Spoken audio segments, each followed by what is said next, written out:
বিসমিল্লাহির রহমানির রহিম। আমি শেখ মোহাম্মদ জাকেরি আজকের মতো আবার চলে আসলাম আপনাদেরকে মেনুবারের টুলসগুলি সম্পর্কে ধারণা দেওয়ার জন্য। আজকে আমি আপনাদেরকে যে বিষয় নিয়ে আলোচনা করব অবজেক্ট। বিগত টিউটোরিয়ালে আমি ফাইল এবং এডিট সম্পর্কে আপনাদেরকে ধারণা দিয়েছি। আজকে আমি অবজেক্ট সম্পর্কে ধারণা দেওয়ার চেষ্টা করব। আসলে মূলত অবজেক্ট কি? অবজেক্ট হচ্ছে একটা শেপ। সাপোজ ধরেন একটা শেপ নিলাম, এটাকে অবজেক্ট বলে। যে কোনো শেপ তৈরি করা এবং যেভাবে আপনি শেপ নেন এটাকেই আপনার অবজেক্ট বলতে হবে এবং বলা যায়। এখন আমি আপনাদেরকে প্রথমে যে বিষয়ে ধারণা দেব, অবজেক্টের প্রথম কাজ হচ্ছে ট্রান্সফর্ম। আমরা ট্রান্সফর্মটা কিভাবে করি? প্রথমে আমি এই অবজেক্টকে অথবা এই শেপকে, অবজেক্টে মূলত আমরা শেপ বলে থাকি। যেভাবে কাজ করি না কেন প্রত্যেকটা অবজেক্টে আমরা শেপ বলে থাকি। তা আমি শেপকে শিফট অল দিয়ে একটা কপি করে নিলাম। এখন আমি যদি, বন্ধুরা খেয়াল করেন, এখন আমি যদি ট্রান্সফর্মে যাই, এখানে যদি আমি কন্ট্রোল ডি দিই, যদি আমি কন্ট্রোল কিবোর্ড থেকে যদি কন্ট্রোল ডি দিই, দেখুন এভাবে শেপ তৈরি হয়ে যাবে। আবার আপনাদেরকে আমি একটু বোঝানোর স্বার্থে, আপনারা যদি অবশ্যই এই শেপকে সিলেক্ট করে রাখতে হবে। সিলেক্ট করে, আর যদি সিলেক্ট না করেন তাহলে কিন্তু অবজেক্টে এখানে ট্রান্সফর্মের ফাংশনটা আসবে না।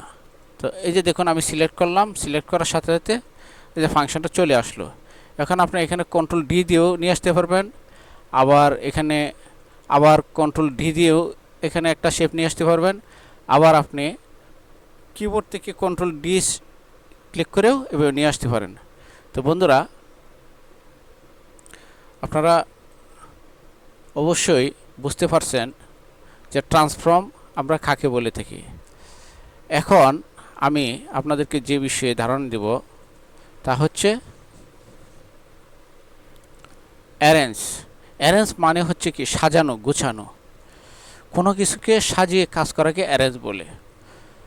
তো এখন আমরা অ্যারেঞ্জ সম্পর্কে ধারণা দিতে হলে কীভাবে কাজ করব তা একটু আপনাদেরকে ধারণা দিই।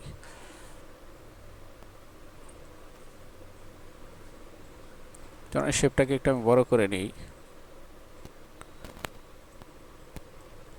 এখন দেখুন আমি যদি এইখানে এইভাবে একটা শেপ নেই, আবার যদি এইভাবে আরেকটা শেপ নেই, সাপোজ ধরেন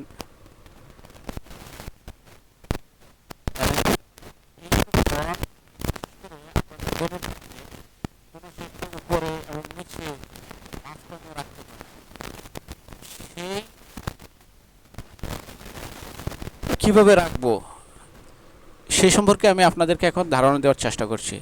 তো বিং টু ফ্রন্ট, তো আমি যদি এই সাপোজ ধরেন এই শেপটা সিলেক্ট আছে, তাকার পর যদি আমি সেন্ড টু ব্যাক দিই, দেখুন এই শেপের নিচে চলে গেছে। দেখুন বন্ধুরা, এই শেপের নিচে। আবার যদি আমি অ্যারেঞ্জে যাই, বিং টু ফ্রন্ট দিই, দেখুন উপরে চলে আসছে। এখন আপনারা দেখুন, বোঝার চেষ্টা করুন। এখন যদি অনেকগুলো শেপ অনেকগুলো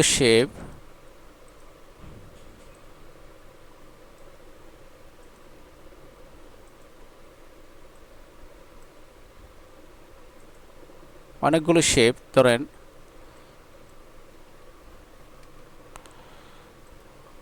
এই শেপটা হচ্ছে সবার উপরে, এই শেপটাকে আমি সবার উপরে নিয়ে আসব, সবার উপর থেকে আবার সবার নিচে নিয়ে যাব। তো অবশ্যই যে শেপটাকে নিয়ে যাব এই শেপ অবশ্যই সিলেকশন রাখতে হবে। এখানে আমি আবার অ্যারেঞ্জে যাব, অ্যারেঞ্জে গিয়ে সেন্ড টু ব্যাক চলে গেছে, সবার নিচে চলে গেছে। এখন কি করব? সবার উপরে নিয়ে আসবো। এই শেপগুলোর সবার নিচে, এই শেপ সবার নিচে চলে গেছে। তো সবগুলো শেপের নিচে যদি চলে যায়, তাহলে আমি যদি এই শেপটাকে উপরে নিয়ে আসতে চাই, তাহলে অ্যারেঞ্জে যাব, ব্রিং টু ফ্রন্ট।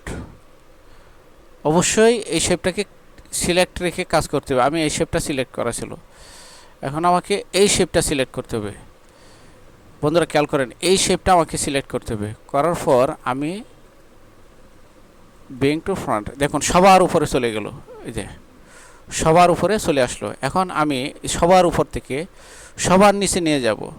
সেক্ষেত্রে আমাকে কি করতে হবে, অবজেক্টে যাব, অ্যারেঞ্জে যাব, অ্যারেঞ্জ থেকে সেন্ড টু ব্যাক চলে যাবে। দেখুন সবার নিচে শেপটা চলে গেছে, একবার সবার নিচে, দেখুন সবার নিচে। তো বন্ধুরা, এখন আমি আপনাদেরকে কি বোঝাতে পারলাম, যে ট্রান্সফর্ম কিভাবে করতে হয়, শেপ কিভাবে বাড়াতে হয়, অ্যারেঞ্জ সম্পর্কে ধারণা দিলাম। ব্রিং টু ফ্রন্ট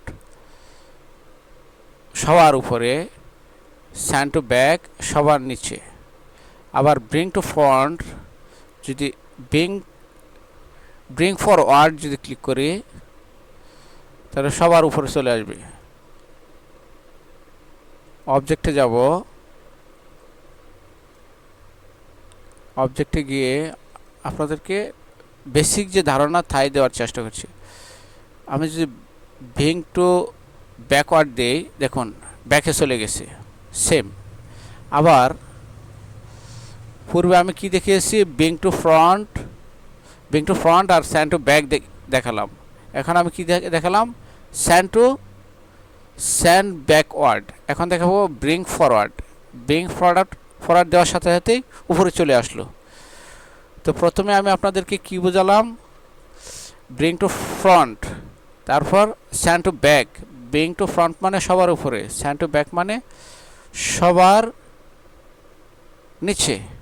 এখন কি দেখালাম, ব্রিং টু ফরওয়ার্ড দেওয়ার সাথে সাথে উপরে চলে আসলো। এখন সেন্ড টু ব্যাকওয়ার্ড যদি দেই, দেখুন নিচে চলে গেল। তো বন্ধুরা, অবশ্যই আপনারা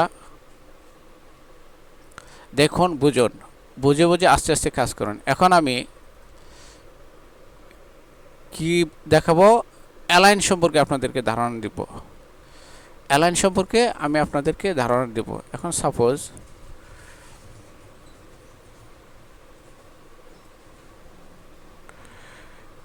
এই একটা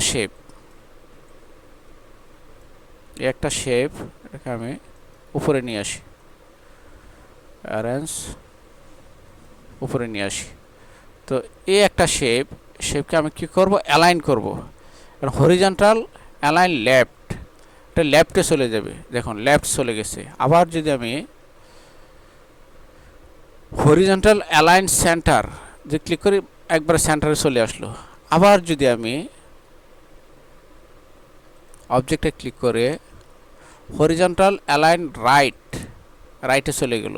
আমরা বিশেষ করে কাজের ক্ষেত্রে আমাদেরকে লেফট, রাইট, আপ, ডাউন এভাবে কাজ করতে হয়।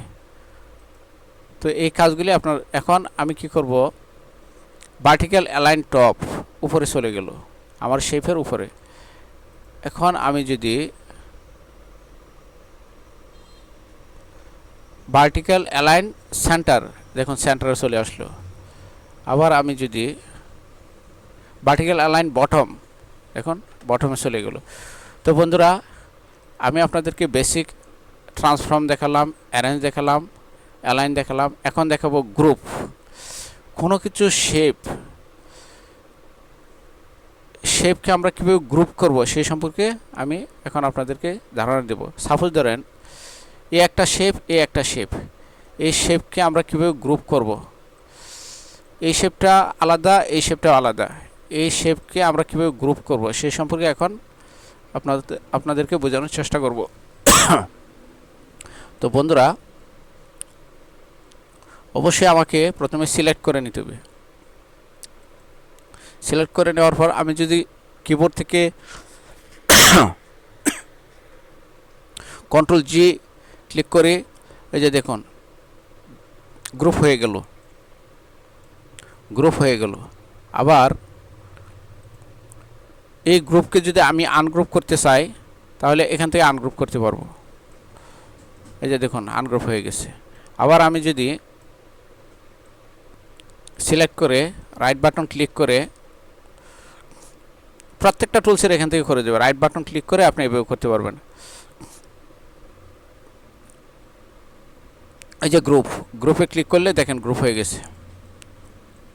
আবার আমি যদি এটাকে আনগ্রুপ করতে চাই, এই যে দেখুন আনগ্রুপ চলে আসলো, আনগ্রুপ হয়ে গেছে, আনগ্রুপ হয়ে গেছে। এখন আমাকে যদি এরকমভাবে এরকমভাবে এরকমভাবে এরকমভাবে অনেকগুলো শেপ গ্রুপ করতে হয়, তাহলে ডাইরেক্ট সিলেকশন দিয়ে অবশ্যই আগে আমাকে সিলেকশন করে নিতে হবে।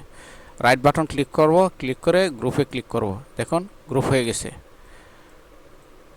গ্রুপ হয়ে গেছে, গ্রুপ হয়ে গেছে।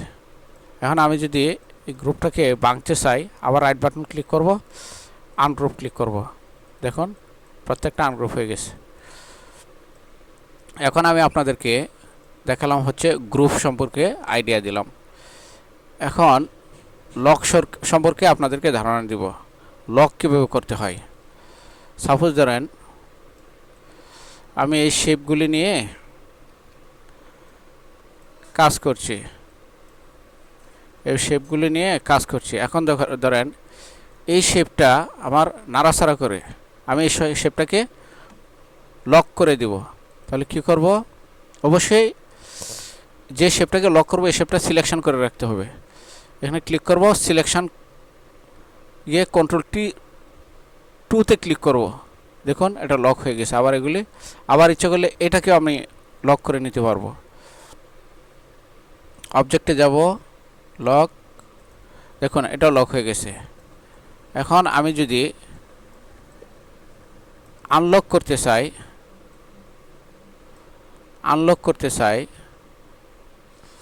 আনলক অল, অথবা কিবোর্ডে গিয়ে অল্ট Ctrl+2 ক্লিক করলেও হয়ে যাবে। এই যে দেখুন আনলক হয়ে গেল। তো বন্ধুরা, এখন আমি আপনাদেরকে কি বোঝালাম, লক কীভাবে করতে হয় এবং আনলক কীভাবে করতে হয়। সাপোজ ধরেন এই একটা শেপ কাজ করছি, এই শেপটা আমার এখন প্রয়োজন হচ্ছে না, আমি এটাকে একটু হাইড করে নেব।